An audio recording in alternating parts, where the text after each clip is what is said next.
Ah, les faits divers ou les faits de société. Au choix, hein, avec tout ce qui se passe en ce moment, surtout en Europe, justice laxiste et autres personnes qui profitent de de ce laxisme, eh bien, les délinquants notoires et les criminels sont sortis. C'est un peu ce qu'on va voir dans TPMP avec plusieurs petites affaires. À chaque fois, il y a un point commun. Je te laisse deviner c'est lequel dans l'espace commentaire. Voilà, c'est un peu le bingo, quoi, tout simplement. Bon, on va commencer. Mais avant ça, n'oublie pas, hein, petit like et commentaire pour le soutien et le référencement. Donc, direction TPMP avec trois sujets, toujours extrêmement graves. Plus ils sont tous connectés, ils sont interconnectés en fait, tout simplement. Let's go, on est parti. Cette histoire. Affaire des rugbyman, un nouvel élément pourrait relancer l'enquête, Maury Bucco. Oui, c'est ça. En fait, c'est un certificat médical qui a été versé au dossier le 3 octobre dernier. C'est un certificat qui a été réalisé par une hématologue et qui indique que la... Rappelez-vous les rugbyman français qui avaient été accusés en Argentine donc d'avoir V une femme. Voilà, ça avait fait un scandale monstrueux, on avait même traité le sujet sur la chaîne. La victime présumée des deux rugbymen français ne souffrirait pas de la maladie de Willebrand. Alors pourquoi c'est important? Déjà, la maladie de Willebrand, il faut savoir que c'est un syndrome qui empêche la coagulation du sang et donc qui entraîne des bleus.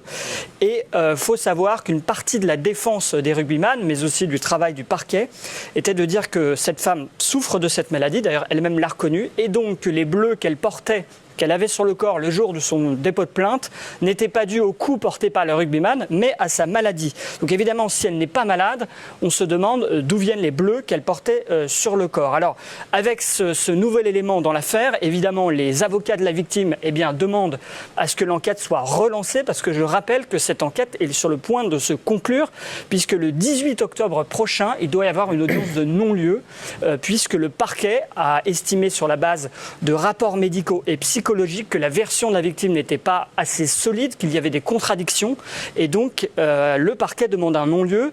Le 18 octobre, il va donc y avoir une audience, le parquet va demander ce non-lieu, les juges vont trancher, et ce qu'on sait, c'est qu'en tous les cas, la victime et ses avocats ont déjà déclaré qu'ils allaient faire appel s'il y avait ce non-lieu qui était décidé. Oui, Gilles. Oui. Pour l'instant, c'est... Pour le moment, les deux rugbymen sont là, ils peuvent rejouer, mais c'est vrai que... Ils sont toujours mis en examen. Exactement, ils sont mis en examen alors qu'on s'acheminait vers un non-lieu. Là, du coup, l'histoire de l'absence de cette maladie pourrait remettre en question cette conclusion heureuse pour les rugbymen. P. Diddy, le célèbre... C'est compliqué comme histoire, les gars. C'est compliqué.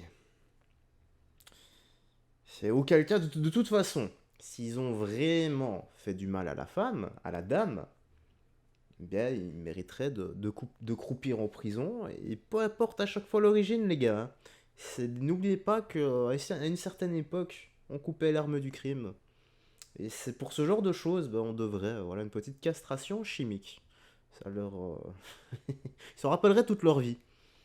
Donc voilà, auquel cas, s'ils ont commis ce genre d'acte, oui, la castration chimique, ça pose. Mais je ne suis pas juge. rappeur américain accusé de violence, il reste en prison. Il sera jugé, ça y est, on le sait, en 2025, il reste en 5 prison. mai 2025, oui. Voilà, alors cette fois, ses avocats, contrairement aux fois précédentes, n'ont pas demandé de remise en liberté, parce qu'ils savaient qu'ils ne l'obtiendraient pas. Alors... Ouais, les gars. P. Diddy. C'est chaud, le rebondissement dans l'affaire, assez chaud. Ah, là, on commence à voir le... Ça commence à sortir au grand jour. Hein. C'est dans quel monde nous vivons, voilà. Et surtout, ce monde, par qui est-il dirigé? Par ce genre de personnes. Ce genre de personnes totalement déconnectées de la réalité, totalement perverses, totalement allumées du cerveau. Enfin, je sais pas, c'est un festival de, de criminalité que ces hauts placés sont en train de vivre au quotidien en fait. C'est au-dessus des lois et au-dessus même, dirais-je, de tout ce qui est respect de l'être humain. Parce que quand tu fais ça à des gens et à des enfants, c'est chaud, c'est plus que chaud. Ah là là. Des têtes devraient être séparées du corps. Voilà. Ça manque cette époque, même si je ne l'ai pas connue. Qui est en train de basculer dans un tour encore plus dramatique, c'est qu'il y a une ligne téléphonique qui est ouverte, des victimes se manifestent, et l'avocat de l'ensemble de ces victimes a dit « j'attends le procès pour balancer ». Et les noms que je sortirai, vous n'avez pas idée de la déflagration que cela causera. Donc pour le moment, on n'en sait pas beaucoup plus. Voilà. Il y a plus de 120 nouvelles plaintes qui ont été déposées pour... On parle d'hommes, de femmes, de majeurs, de mineurs. Et ce qui est ressorti, c'est le garde du corps de P. Diddy qui l'a dit, c'est que le chanteur Usher, qu'on connaît tous, qui a 10 ans de moins que P. Diddy, aurait été agressé sexuellement par P. Diddy lorsqu'il n'avait que 13 ans, qu'il était mineur et que P. Diddy avait donc 23-24 ans, et qu'il l'aurait de manière tellement violente qu'il l'aurait fait saigner au niveau du rectum. Voilà. Et agression extrêmement violente. Bien sûr, il y a l'histoire de Justin Bieber aussi. L'histoire de Justin Bieber, alors on voit plein de vidéos de Justin Bieber qui étaient entre guillemets sous la tutelle de P. Diddy, parce qu'il faut savoir que c'est Usher. P. Diddy a lancé Usher et Usher a lancé Justin Bieber. Et on voit des vidéos de Justin Bieber dans un état bizarre avec P. Diddy avoir des gestes un peu déplacés. Et à la lumière des faits qu'on connaît aujourd'hui, on se pose plein de questions. Et Justin Bieber est resté très silencieux. Il a juste mis une story, sa femme a posté une story de lui en mettant un doigt d'honneur, en disant en gros on ne veut plus entendre parler de ça, on ne veut pas parler de ça, mais on sait qu'il y a un vrai sujet autour de Justin Bieber. Et il y a aussi des artistes français dont on parle qui auraient participé à ces soirées. Exactement. On parle d'artistes français, on va en reparler bien entendu quand ce sera confirmé, mais c'est vrai que c'est une histoire qui a une ampleur incroyable. Procès Mazan, Dominique Pellicot invité des homosexuels aussi pour violer sa femme. Oui, en fait, plus le procès avance, plus cette affaire sombre dans une... Et les gars, mais...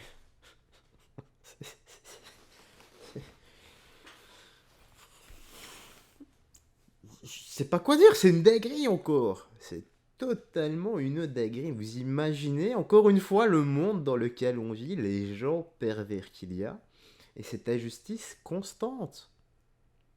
Combien de personnes font ça et ne se font jamais incarcérées? Combien de personnes font ça et ne passent en travers des mailles du filet après jugement? Parce que là, l'affaire est médiatisée, mais combien d'affaires similaires qui ne sont pas médiatisées? Il y en a énormément. Même quand c'est médiatisé, même quand tu tombes sur le crime en question près de chez moi, je vais le redire je ne sais combien de fois parce que je suis extrêmement choqué, à moins de 5 km de chez moi, il y a eu un mec qui s'est fait V par 2 mecs. Ils étaient en train de le menacer au couteau pendant qu'ils étaient en train de le... T'as capté? Ils lui ont fait... en fait, ils ont filmé leur crime en train de... Voilà. La police les ont attrapés, ils ont été en jugement. Malgré qu'il y avait les vidéos, malgré que les 2 mecs ont avoué, eh bien, ils ont eu 5 ans avec sursis. Donc ça veut dire qu'ils sont dehors et que s'ils recommencent dans les 5 ans, ils vont en prison. Et c'est ça qu'il faut réformer. C'est le système judiciaire total. Moi, je suis pour, déjà, qu'on change tout ce système judiciaire-là. Et surtout, quand un juge comme ça met du sursis pour des faits aussi graves, parce que là, on parle pas d'un mec qui a faim, qui rentre dans un magasin et qui vole un croissant, un pain, qu'il le mange et qui se fait choper pour ça, pour sa survie, tout simplement. Là, on parle de 2 gars qui ont certainement détruit psychologiquement et physiquement également la vie d'un autre homme, tout simplement, d'un jeune gars. Et moi, je suis pour, quand le juge comme ça met du sursis, que si les mecs recommencent, eh bien que le juge partage la peine des personnes à qui il a mis du sursis. Voilà. Désolé, j'ai un peu élevé la voix, mais ça me fait vriller, ça me fait péter un câble, moi, cette injustice. Ça devient extrêmement glauque. En fait, effectivement, Dominique Pellicot aurait demandé à des homosexuels... Il pensait avoir des relations avec Dominique Pellicot. Voilà, c'est ça. En fait, il y a 2 hommes qui ont comparu hier devant le tribunal. Il y a Didier S, 68 ans, ancien chauffeur routier, qui en 2014 avait subi une ablation de la vessie et donc était devenu impuissant. Et lui, du coup, sa sexualité avait évolué et sa nouvelle c'était de se travestir pour faire la femme avec des hommes. Et donc lui avait d'ailleurs un pseudo sur coco.fr, le site qu'utilisait Dominique Pellicot pour recruter les... Lui s'appelait Samantha Trave. Et donc en 2018, il échange sur coco.fr avec Dominique Pellicot. Il se rend chez lui. Alors évidemment, lui, il était impuissant, donc il a pas vu Gisèle Pellicot, mais on lui reproche d'avoir assisté de Gisèle Pellicot par Dominique Pellicot, donc par son mari, et lui d'avoir stimulé Dominique Pellicot, notamment en effectuant des et d'avoir, comme ça, prolongé l'érection de Dominique Pellicot et de l'avoir aidé à sa femme. Alors, il faut savoir que lui, il dit qu'il se souvient. Il met ce qu'il veut dans sa bouche. J'en ai rien à faire. Là où ça va pas, c'est... Il savait probablement, il l'a vu probablement, et il s'est dit, tiens, c'est normal ce qu'on est en train de faire à cette pauvre dame. Tu me prends tout ça, tu me mets dans un panier, direction la tôle, voilà, travaux forcés, 7 jours sur 7, 12 heures par jour. Voilà. De 8h à 20h, et on te nourrit au pain sec et de l'eau, et rien dans la cellule. Voilà. Le temps de ta peine, tout simplement. Souvient pas trop de la fin des événements chez Dominique Pellicot. Il dit que peut-être qu'il a été drogué et donc il n'a pas précisément de souvenir. Ensuite, il y a un deuxième homme qui a témoigné. Lui, c'est Patrick A, 60 ans. Alors lui, là, il explique qu'il avait une vie affective assez médiocre, un mariage raté, et qu'à partir de là, il a commencé à dériver dans sa sexualité. Il allait sur des aires d'autoroute, dans des arrière-salles de shop, et il a eu des rapports.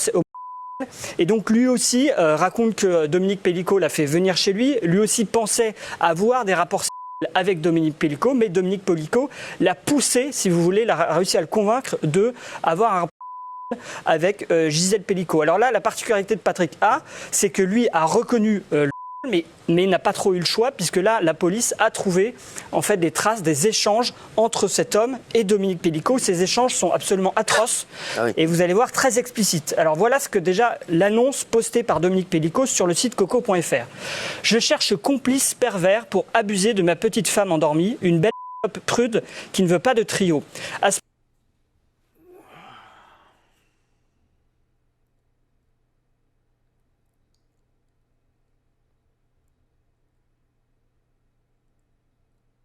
Je bug là, les gars. Je me demande juste comment c'est possible d'en arriver là et de faire ça à sa propre femme. Enfin, de faire ça à quelqu'un tout court de toute façon.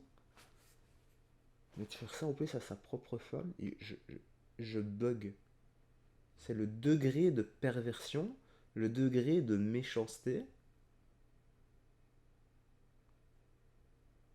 Seigneur, donne-nous la force de supporter tout ça. À ce moment-là, Dominique Pellicot écrit à Patrick A et lui dit « Est-ce qu'elle t'excite ?» Lui, il répond « Oui ». Dominique Pellicot lui répond encore « Moi, je suis pas bi du tout, j'aime la faire tringler ». L'autre lui dit « Ok ». Et enfin, Dominique Pellicot lui dit « Il faut attendre au moins 1 heure avant de pouvoir en abuser ». Et l'autre lui dit « Ok ». Donc, si vous voulez, il n'y a pas de débat sur le fait que cet homme était conscient d'effectuer. Très bien, merci Amaury. On va partir sur l'affaire Coé maintenant. Ça aussi, l'affaire Coé. En fait, si je dois traiter tous les cas sur la chaîne, les gars, je ne m'en sors pas, même avec 10 vidéos par jour. C'est pour ça là, j'ai un peu regroupé.